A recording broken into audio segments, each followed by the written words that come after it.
Elle est sortie de prison il y a quelques jours après avoir été condamnée pour le meurtre de sa mère. Si tu n'as jamais entendu parler de l'histoire complètement folle de Gypsy Rose, on t'explique tout ça dans Do Not Cross.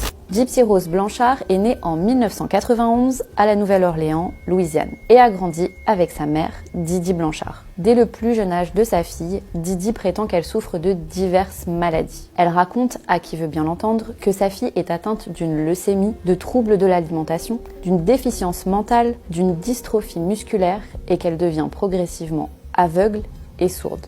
Rien que ça. Des affirmations qui attirent l'attention de la communauté locale et bien au-delà. La vie de Gypsy Rose est, pendant de nombreuses années, entièrement façonnée par ces fausses allégations médicales. Elle est forcée de suivre des traitements médicaux, de subir des interventions chirurgicales inutiles et d'utiliser un fauteuil roulant, bien que ses jambes soient complètement fonctionnelles. Même si elle sait que son corps est en très bonne santé, elle suit les idées de sa mère et tient son rôle de malade à la perfection. La mère et la fille attirent l'attention des médias et bénéficient même de la sympathie du public, recevant des dons financiers et des avantages liés à la santé de la pauvre petite fille. Elle participe à plusieurs événements pour les enfants malades, dont des rencontres avec des célébrités, ou encore un voyage à Disney World offert par l'organisation Make-A-Wish. Néanmoins, à l'adolescence, des disputes commencent à exploser régulièrement entre la fille et la mère. Didi n'hésite pas à enchaîner sa fille au barreau du lit ou même à mettre des clochettes aux portes pour l'empêcher de fuguer.